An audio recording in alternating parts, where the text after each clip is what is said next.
Et cette semaine, eh bien, nous devons réaliser que c'est la semaine de la victoire.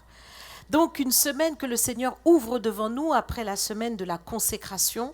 Nous comprenons que le Seigneur nous consacre pour un but. Nous ne sommes pas consacrés pour, je le disais d'ailleurs, l'Esprit ne vient pas au milieu de nous pour s'allonger, mais il vient pour travailler. Et tu es là pour travailler à ta victoire, à la victoire de ta famille, à la victoire de ta maison, à la victoire du peuple de Dieu, à la victoire de tout ce qui t'entoure, ta nation et toutes les nations. C'est la semaine de la victoire et tu dois y rentrer pleinement. Alors, pour pouvoir vous entretenir avec ces quelques mots, je requiers donc toute votre attention. Et j'aimerais commencer par le fait de dire que si nous parlons de victoire, et nous en parlons beaucoup, dans le peuple de Dieu, au milieu du peuple de Dieu, les chrétiens, on a l'habitude de dire « j'ai la victoire ». D'ailleurs, on le chante « j'ai la victoire ». On chante cela. Et oui, dans la vie chrétienne, nous parlons beaucoup de victoire, évidemment parce qu'il y a un combat. Parce qu'il y a un combat. Et évidemment, il n'y a pas de combat sans un adversaire, sans un ennemi en face. Donc lorsque nous parlons du combat du chrétien, du combat du croyant, c'est parce qu'il est combattu par un ennemi. C'est vrai que le Seigneur aurait certainement, puisqu'il est venu pour cela, il est le prince de la paix, voulu que nous soyons bien, dans notre bulle de paix en tout temps, mais l'ennemi veut venir nous attaquer et véritablement nous faire opposition. Alors nous allons voir dans la parole de Dieu, depuis évidemment la genèse des choses, qu'est-ce qui se passe et pourquoi ce combat a eu lieu. Et cela se trouve dans Apocalypse. Nous voyons dans Apocalypse chapitre 12 au verset 7, il nous est dit « Il y eut guerre dans le ciel. Michel et ses anges combattirent contre le dragon, et le dragon et ses anges combattirent. Mais ils ne furent pas les plus forts, et leur place ne fut plus trouvée dans le ciel. Et il fut précipité, le grand dragon, le serpent ancien, appelé le diable et Satan, celui qui séduit toute la terre, il fut précipité sur la terre, et ses anges furent précipités avec lui. » Donc nous comprenons maintenant dans la définition de l'ennemi qu'il s'agit de Lucifer qui a été transformé en un dragon horrible, méchant, qui véritablement a voulu s'élever dans le ciel et forcément il n'y a pas de place pour la rébellion. Donc il y a eu un grand combat et il nous est dit qu'il a été précipité sur la terre. Donc nous comprenons que l'ennemi, et nous le revoyons dans Genèse aussi lorsqu'il est venu dans le jardin d'Éden pour séduire justement les hommes. Donc nous voyons véritablement que l'ennemi fait un travail. Et dans Apocalypse chapitre 12 verset 12, il nous est dit « C'est pourquoi réjouissez-vous cieux, vous qui habitez dans les cieux, et malheur à la terre et à la mer, car le diable est descendu vers vous, animé d'une grande colère, sachant qu'il a peu de temps. » Et oui, sa destinée, c'est l'enfer. Et il le sait. Et dans cette colère qui l'anime, il ne veut pas partir en enfer tout seul. Il a déjà été jugé. L'objectif du diable, c'est d'en emmener le plus grand nombre.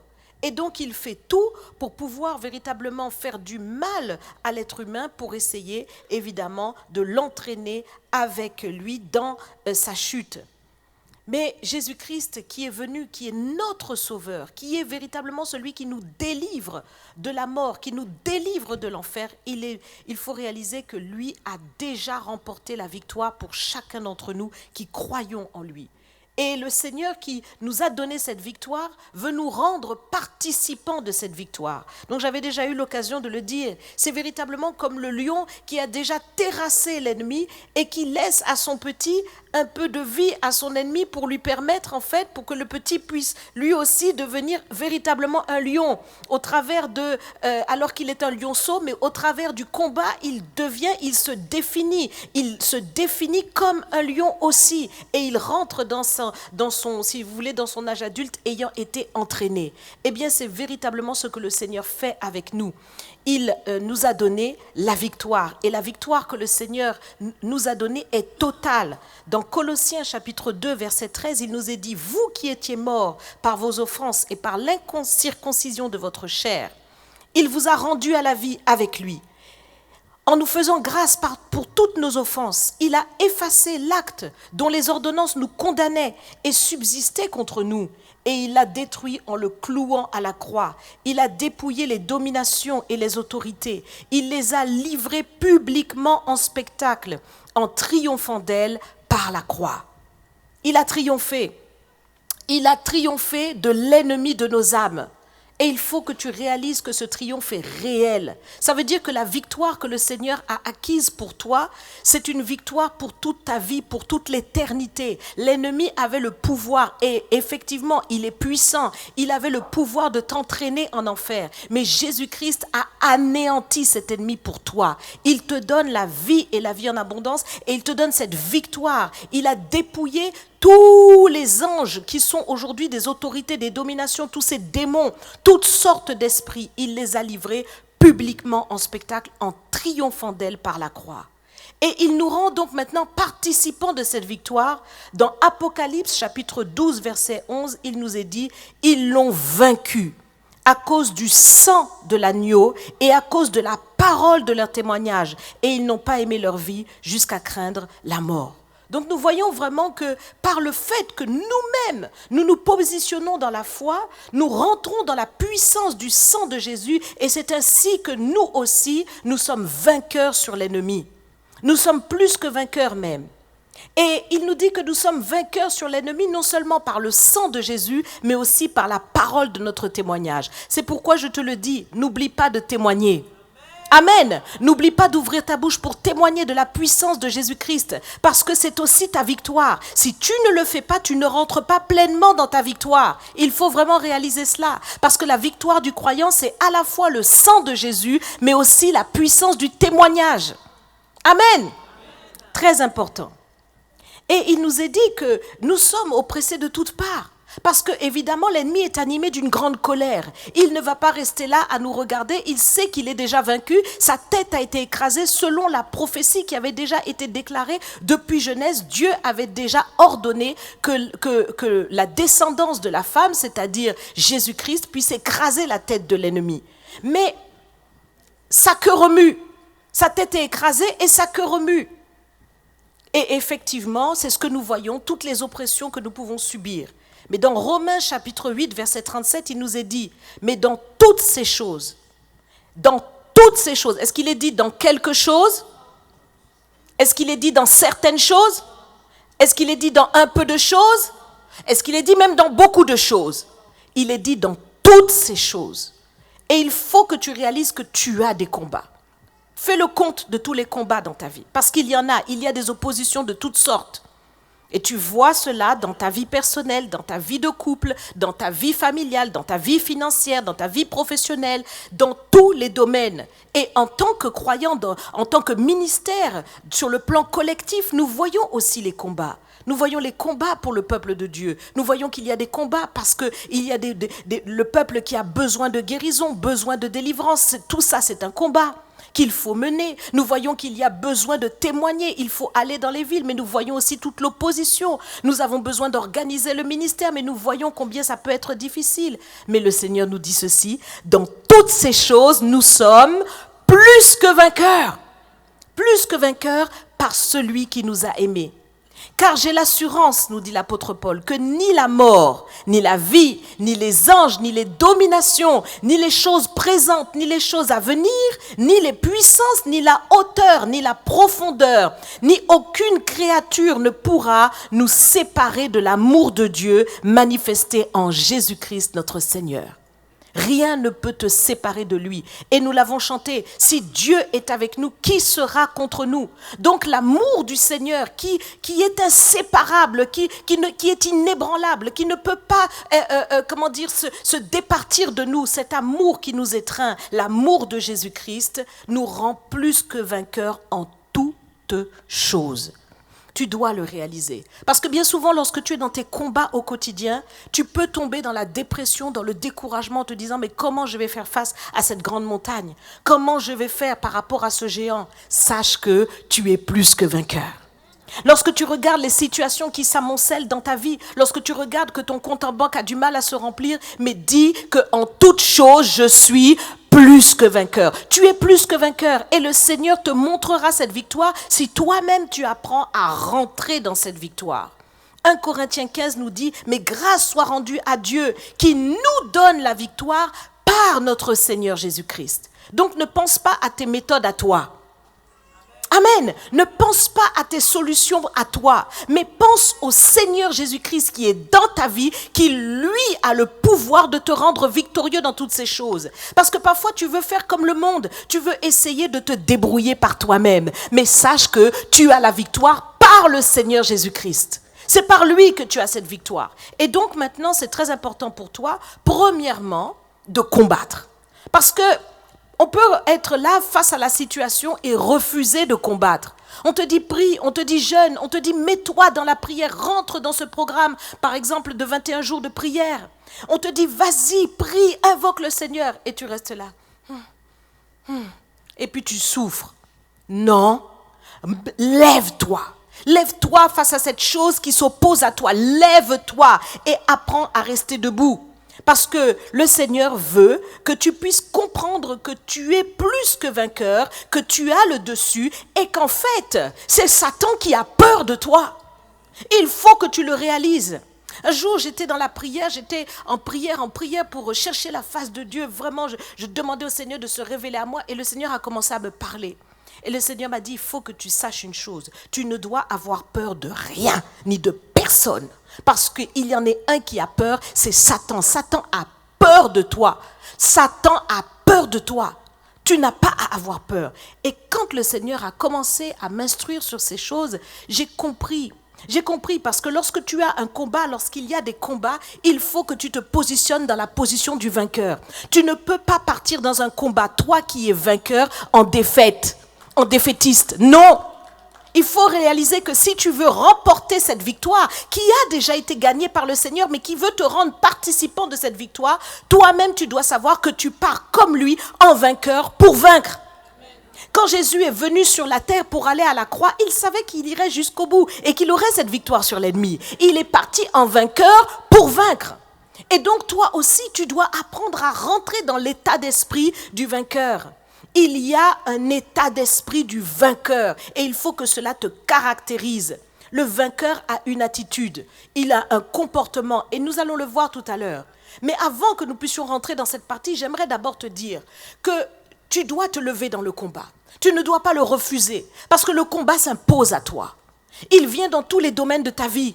Tu vois combien toutes ces choses t'acculent. Et si tu ne combats pas, tu finiras en fait par être exactement comme Lazare. Lazare, vous connaissez l'histoire de Lazare, le pauvre, qui s'est retrouvé en fait misérable. Et dans cette position, il s'est couché à la porte du riche en espérant manger les miettes. Il est mort comme ça. Est-ce que c'était le plan de Dieu? Non.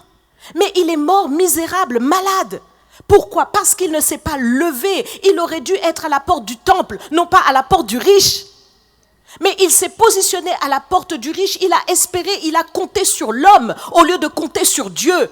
Il ne s'est pas levé dans le combat, il s'est couché là. Et en fait, l'ennemi est venu et nous voyons dans ce passage que les chiens venaient lécher les plaies. Ça représente véritablement comment les démons en fait viennent commencer à danser sur toi lorsque tu n'es plus dans le combat. Mais il fallait au contraire qu'il se lève, il fallait qu'il se tienne devant le temple, il fallait qu'il invoque l'Éternel. Si tu invoques Dieu, le Seigneur dit « Invoque-moi au jour de la détresse, je te délivrerai et tu me glorifieras. » Il est celui qui te délivre de tous tes ennemis. Amen.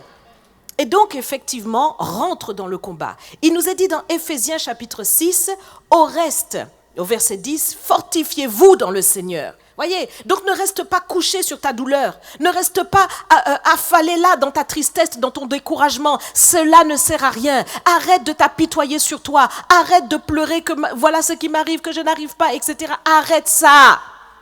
Amen. Arrête ça. Et lève-toi dans le combat, fortifiez-vous dans le Seigneur et par sa force toute puissante. Revêtez-vous de toutes les armes de Dieu, afin de pouvoir tenir ferme contre les ruses du diable. Le diable est rusé, mes bien-aimés. Il a toutes sortes de manières, toutes sortes de méthodologies. N'oubliez pas que c'est un dragon à 7 têtes et 10 cornes. Ça veut dire qu'il a différentes faces, il a différentes manières et il a 10 cornes. Ça veut dire qu'il a une puissance qui est dans divers domaines. Comprends qu'il est rusé. Mais il nous est dit ici, car nous n'avons pas à lutter contre la chair et le sang, mais contre les dominations, contre les autorités, contre les princes de ce monde de ténèbres, contre les esprits méchants dans les lieux célestes. Ah, voilà la nature du combat. Le combat est spirituel. Toi, tu regardes à ton mari qui te parle n'importe comment. Et tu penses que parce qu'il te parle n'importe comment, c'est lui qui a un problème. Non, c'est l'ennemi qui est après toi au travers de lui. Et il arrive à trouver des portes en lui pour pouvoir te faire du mal. Ah, et il faut réaliser que tu n'as pas à lutter contre la chair et le sang, mais que tu dois lutter contre des dominations. Tu regardes ta femme et lorsqu'elle te parle n'importe comment, tu dis « Ah, c'est elle qui a un problème ». Non, c'est l'ennemi qui agit. Et il faut que tu places maintenant le combat dans la dimension spirituelle. Spirituelle. Ces oppositions qui sont dans ta vie, quelles qu'elles soient, tu vois que la situation se répète d'échec en échec, de situations où tu tournes en rond, où les choses n'aboutissent pas, où la percée ne vient pas. Mais comprends aussi que l'ennemi a placé comme un embargo contre ta vie. Il a placé comme un veto dans certains domaines. Il a placé des blocages, il a mis des cadenas, il a fait des choses pour que tu ne passes pas. Mais tu as le pouvoir. Tu as le pouvoir de briser ces choses, tu as le pouvoir de détruire toutes ces choses. Il faut que tu t'en rendes compte et que tu places maintenant ton combat sur le terrain spirituel. Tu cherches du travail et tu vois que ces choses t'échappent. Mais lève-toi, parce que parfois il y a des esprits ancestraux qui sont là pour te bloquer, des esprits d'échec, des esprits de lourdeur et de pesanteur.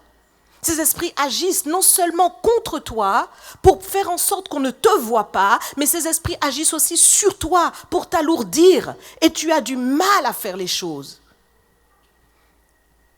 Il faut que tu rentres dans le combat et que tu comprennes que ce combat, il est spirituel, afin que tu mènes le bon combat de la foi et non pas les combats inutiles contre les hommes, contre ton prochain.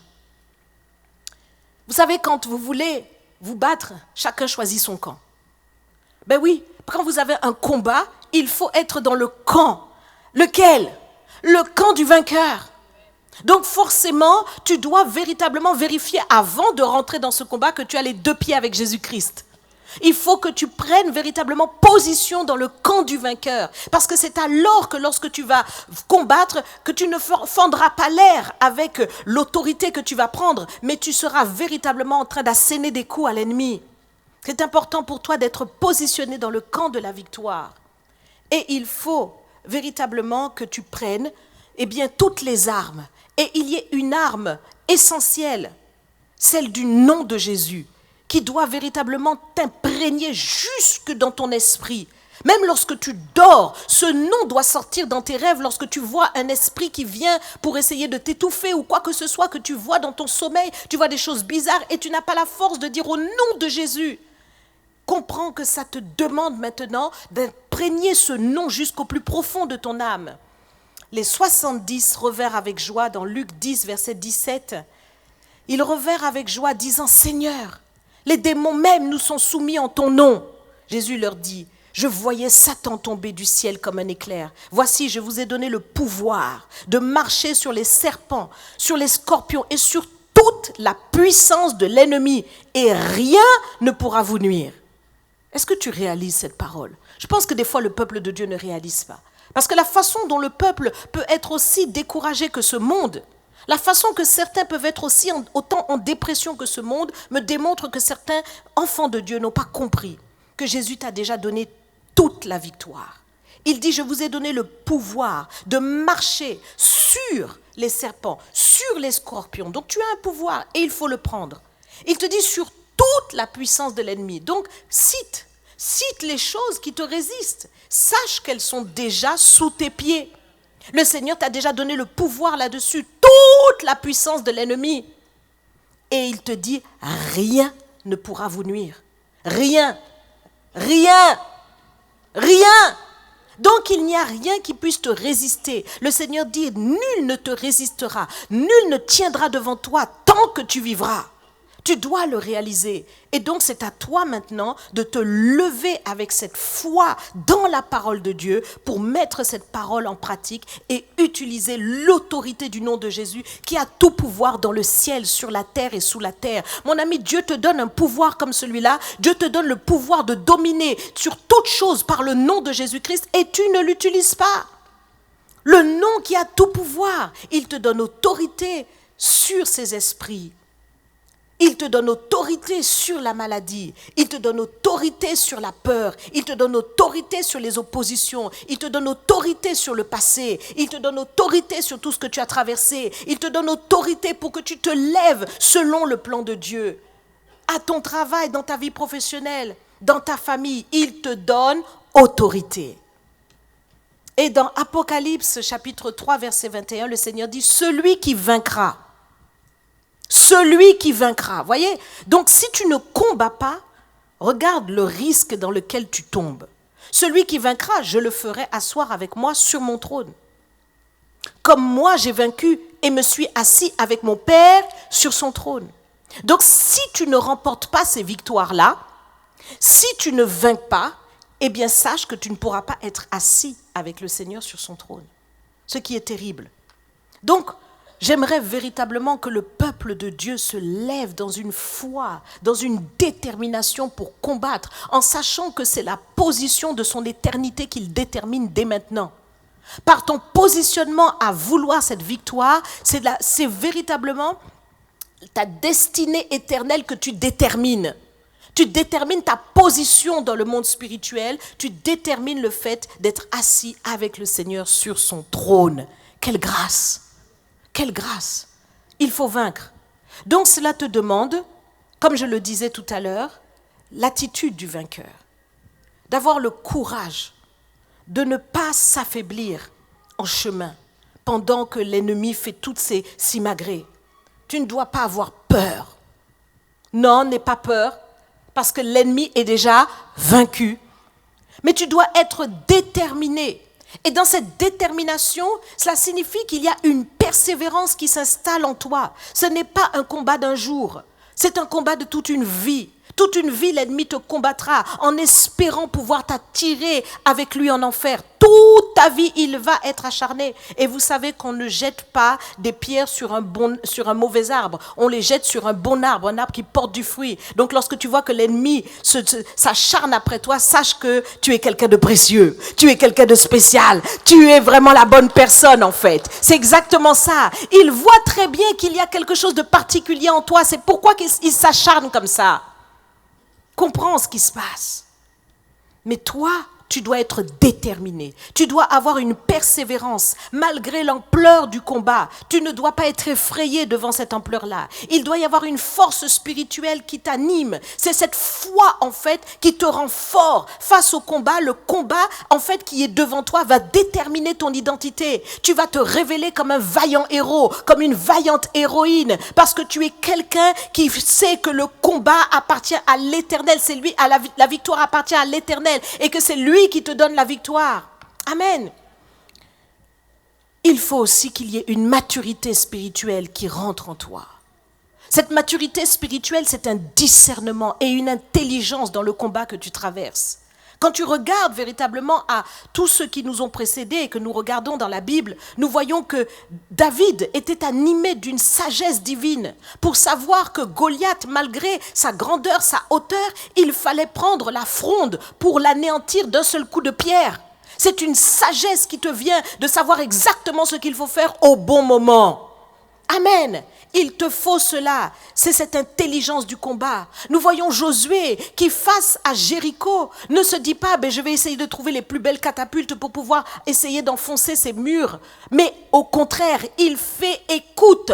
Il donne écoute à l'Éternel et lorsque l'ange vient vers lui, il comprend qu'il doit se mettre pleinement à cette écoute pour recevoir la stratégie face au combat. Le Seigneur veut te donner une stratégie dans le combat que tu mènes. Il y a des combats particulier. Toi-même, tu sais quel est ce combat, mais le Seigneur veut te donner la stratégie et tu as besoin de cette révélation exactement comme Josué. Josué a su qu'il fallait tourner autour de la muraille de Jéricho et juste pousser un cri au bon moment pour que la muraille s'effondre. Dieu veut te donner des stratégies qui peuvent paraître ridicules. Ça peut paraître ridicule aux yeux du monde. Oui, et les gens peuvent même se moquer de toi, mais toi tu sais. Tu sais que tu l'as reçu de Dieu et donc ne te laisse pas impressionner par le regard des hommes. Parce que lorsque l'on verra que Dieu t'a donné la victoire, tout le monde va faire « Eh, pour de bon, son Dieu, ça ne joue pas ça. » Voyez, le témoignage sera accompli par justement le fait que tu auras mis en pratique cette stratégie. Nous voyons aussi Daniel. Daniel, avec ses dons spirituels, qui a été capable dans un contexte difficile d'idolâtrie avec le roi de Babylone, il a su en fait comment faire par les dons spirituels que Dieu lui a donnés et il a toujours eu la supériorité pour anéantir tous ses ennemis. Tous ces satrapes qui voulaient à chaque fois le mettre à la mort. Ton Dieu est vraiment avec toi. Mais il est temps que tu te lèves dans l'esprit du vainqueur. David face à Goliath, avant même qu'il mène le combat, avant même qu'il lance la bataille, David regarde Goliath et il déclare à Goliath, il le proclame en face aujourd'hui même. Regardez avec moi ce passage que je n'ai pas noté d'ailleurs, mais on va le prendre quand même. Et j'y vais rapidement pour qu'on puisse le lire parce que c'est tellement beau. David proclame à Goliath ce qui va se passer. Il lui dit, haha, et ça c'est fort, ça c'est vraiment fort. Il dit à Goliath aujourd'hui même.